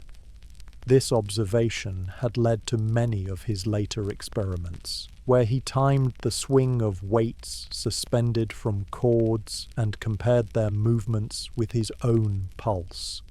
These studies had not yet led to clocks. That work would be taken up by others, but they had laid the foundation for understanding time not as a philosophical construct, but as something observable, measurable, quietly dependable. Now, in the twilight of his years, Galileo no longer measured the swing of pendulums. He simply listened to them. A simple weight, suspended from the beam of a doorway, would sway gently when disturbed. He could sense the air it moved, feel the subtle hush it created. He would sit nearby, silently counting 1, 2, 3, tracking in his mind the rhythm he once could watch. Time itself had become an abstraction to him, no longer defined by hours or days, but by the passage of moments, by the creak of a chair when a servant entered the room, by the distant toll of the convent bells, by the scent of soup that marked midday. He no longer tracked the stars, but he remembered them vividly. He spoke often of the moon's terminator, the line where light met darkness. He remembered how it changed each night, slowly revealing or concealing the surface he had once sketched with such care. Visitors still came from time to time. A few young men, students of science and mathematics, made their way to Arcetri to meet the old philosopher. They came not to hear lectures, for Galileo no longer taught aloud, but to sit in the presence of someone who had watched the sky change and recorded its quiet truths. They brought him questions, small instruments, and sometimes simply their curiosity. He listened to them with interest, nodding slowly as they described new findings or posed thought experiments. He responded with questions of his own, gently guiding them toward clarity. He never boasted of what he had known. Rather, he pointed out how much still remained to be discovered. He was, at heart, a guide, one who had travelled far enough to point the way, but who knew better than to claim the journey complete. In these conversations, he often returned to the subject of light and shadow. Without vision, the play of brightness and darkness was now something remembered rather than seen. But he described it with a painter's precision. He recalled how shadows on the moon lengthened near the terminator, revealing the heights of mountains. He remembered how the sun's light, when viewed through a darkened lens, revealed spots in motion, dark blemishes that moved across its surface with slow, relentless pace. These sunspots had once caused controversy. The heavens, so long believed to be perfect and unchanging, now bore marks of motion, of change, even of imperfection. To Galileo, these observations were not irreverent. They were liberating. They showed that the cosmos was not a distant perfection, but a living reality, bound by the same rules that governed motion here on Earth. In his later letters, he often referred to nature as a book, written in a language of mathematics, with characters made of angles, lines, and numbers. He believed that to read this book required not faith alone, nor authority, but observation, method, and patience. And he believed, perhaps more than ever, that understanding this book was not only a matter of intellect, but of reverence, a quiet honouring of the world as it truly was. The house at Arcetri, though modest, was not barren. The walls were lined with papers, some yellowing with age, others newer, dictated in recent months. A few instruments still remained: brass compasses, wooden balances, an old lens wrapped in cloth. They were not relics, but reminders, tools of thought that had shaped a lifetime.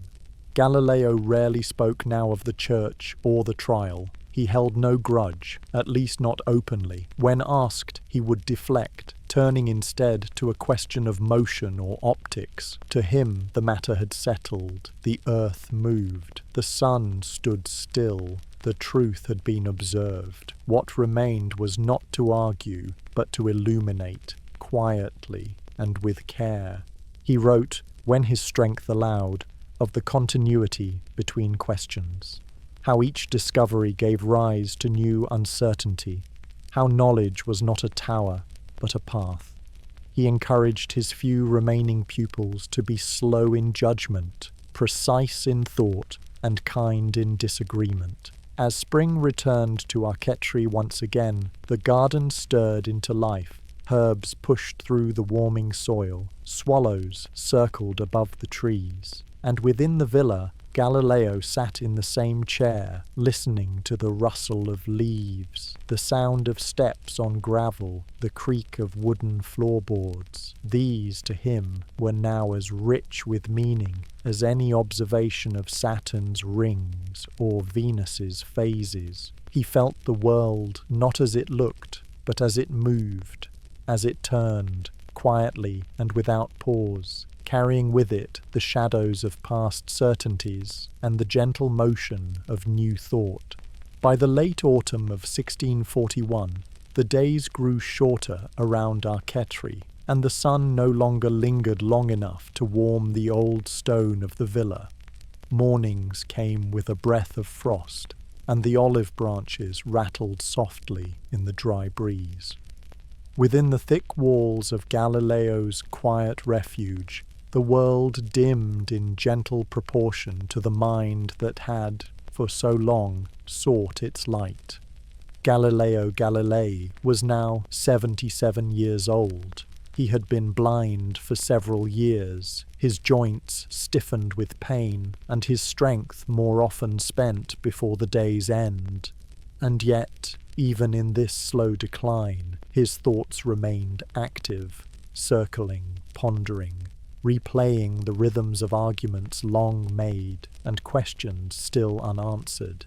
His mind, though housed now in twilight, retained the steady discipline that had defined his life. Each day, when the weather allowed, he was guided to the garden or seated near a window where he could feel the changing air and listen to the familiar sounds of wind and wing, of distant church bells and the occasional rustle of leaves. He would sit quietly, his hands resting on a folded shawl, sometimes counting seconds under his breath, sometimes mouthing the phrases of old arguments to himself. He no longer dictated lengthy treatises, but he still offered fragments, remarks on motion, clarifications on mechanics, questions about the nature of elasticity or the structure of beams. These musings were recorded by a trusted assistant who remained with him until the end, transcribing the slow stream of insight that continued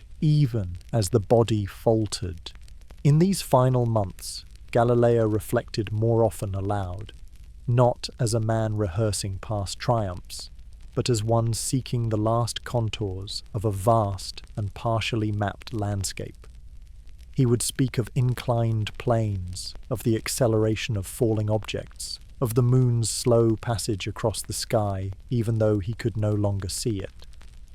He seemed, at times, to drift into long reveries, returning with quiet questions. How thin is a beam before it bends? How long does it take for motion to become visible? Where does weight end and resistance begin? These were not idle thoughts. They were the slow-turning cogs of a mind still engaged with the natural world, still in conversation with it. He did not require eyes to perceive. His understanding had moved inward, into the realm of memory, repetition, and trust in the principles he had so carefully observed over a lifetime. His household had grown quieter. Visitors, once frequent, had become rare, though a few still made the journey, pilgrims of thought more than homage. They came not for advice, but for presence, to sit with the man who had looked beyond the visible, who had mapped invisible forces with a clarity no blindness could undo. Galileo welcomed them with brief words, a tilt of the head, a faint smile. His voice, though soft, still carried the weight of reason. When he spoke, it was not of himself, but of questions that still echoed from the past. He wondered whether light moved with infinite speed, or merely at a pace too fast to measure. He revisited the parabolic curve of a cannonball's flight. He murmured to himself about levers, balance, resistance. Ideas were companions now, not challenges. They moved with him, slowly, gently. At night, he rested in a small room overlooking the slope where rosemary and fennel had grown each spring. The fire was kept low, the light soft. He did not sleep deeply, but rather drifted in and out of waking thought as one might float on a tide, carried back through time by memory alone. Sometimes he would call out softly, not in pain, but in reflection, naming moons, recalling experiments, asking aloud a question as though speaking once more to Salviati or Sagredo. And always quietly the earth continued its slow rotation beneath him. The stars wheeled above Arcetri, indifferent to the light they had once lent his telescope. The moon passed through its phases. Venus grew and shrank in the sky. The sun rose with spots and set behind the hills. Nature remained, as it ever had, faithful in its motion, patient in its unfolding. In his final days, Galileo rarely spoke. He sat with long silences, his hand sometimes resting on a folded letter or on the edge of a book whose contents he now carried entirely within.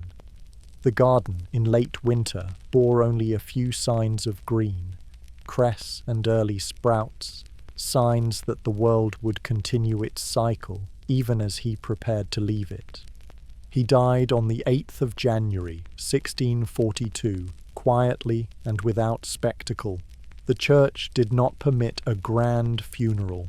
He was buried in a modest grave within the grounds of Santa Croce, and only later would a more fitting monument be raised in his honour. The world into which he had been born, ruled by Aristotelian heavens and fixed stars, was not the world he left. In that span he had turned his lens upon the cosmos and found it turning in return. He had shown, with care and clarity, that truth need not shout to endure. It could whisper through brass and glass, through slow swings and falling weights, through the quiet resistance of reason that refuses to yield to fear. And though his eyes had closed, his thoughts remained. In letters and books, in measurements and diagrams, and in the quiet pulse of every pendulum that swings in time with the earth, steady and unseen. After Galileo's passing in January of 1642, the villa at Arcetri fell slowly into silence.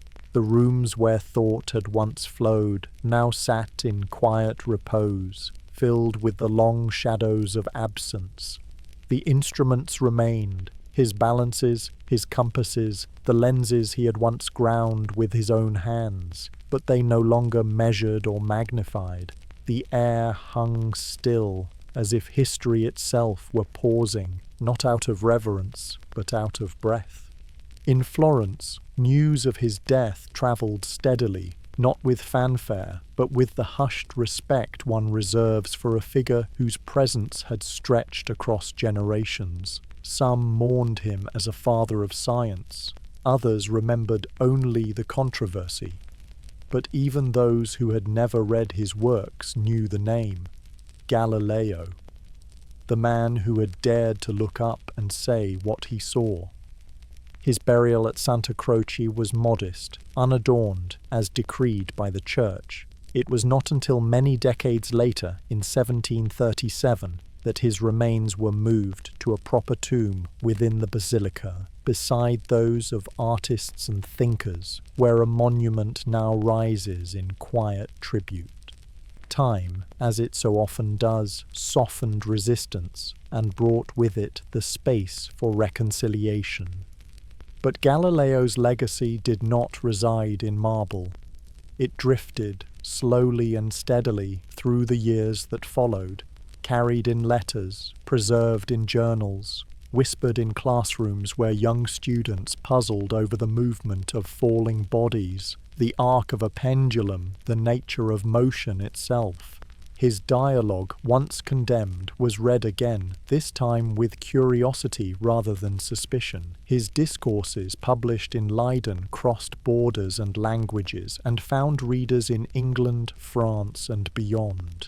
It was in these quiet pages, these patient demonstrations of physical laws, that his influence began to take deeper root, not in defiance, but in practice.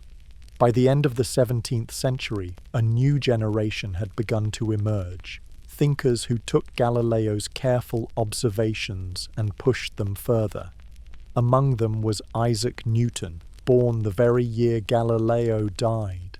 Newton's Principia, published in 1687, would offer the laws of motion and gravitation that would shape science for centuries to come. He spoke of standing on the shoulders of giants, and though he did not name them, it is clear that Galileo was among those quiet figures who had lifted the view. The church, too, shifted, slowly, cautiously.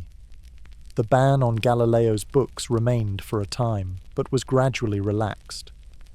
In 1822, the Catholic Church formally allowed the publication of works supporting heliocentrism, and in 1992, 3.5 centuries after the trial, Pope John Paul II acknowledged the errors committed in Galileo's case, noting that faith and reason need not stand opposed. Yet Galileo's truest legacy was not in vindication, but in method. He had shown that the world could be known, not through pronouncement, but through observation, experiment, and reason. That nature was not chaos, nor mystery, but order, waiting to be understood. And that the pursuit of knowledge, though sometimes quiet, sometimes slow, was a form of devotion in its own right. In time, pendulum clocks would mark the hours with a precision once unimaginable. Telescopes would grow in size, their lenses peering not only at planets, but at galaxies. Satellites would orbit the very Earth that Galileo had once shown to be in motion, and across laboratories, classrooms, and observatories, his spirit would remain, not in reverence, but in practice, in every careful measurement, in every question asked with patience. The olive trees in Arcetri still stand, their roots deep in Tuscan soil, their leaves flickering in the same light that once guided Galileo's thoughts. The convent of San Matteo, though now quiet, echoes still with the memory of Sister Maria Celeste's letters.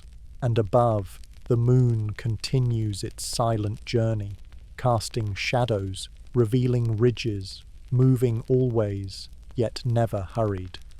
Galileo's life was not one of spectacle. It was a life of quiet revolutions, of shadows and angles, of pendulums and tides. A life shaped by a steady gaze, by a hand that drew what it saw, and a mind that refused to close. And so, even now, in the hush before sleep, when one looks up at the night sky and sees the moons of Jupiter, the cratered face of the moon, the distant sweep of the Milky Way, one sees not just light, but memory. The memory of a man who watched, who wondered, and who told the truth gently, with care, with courage.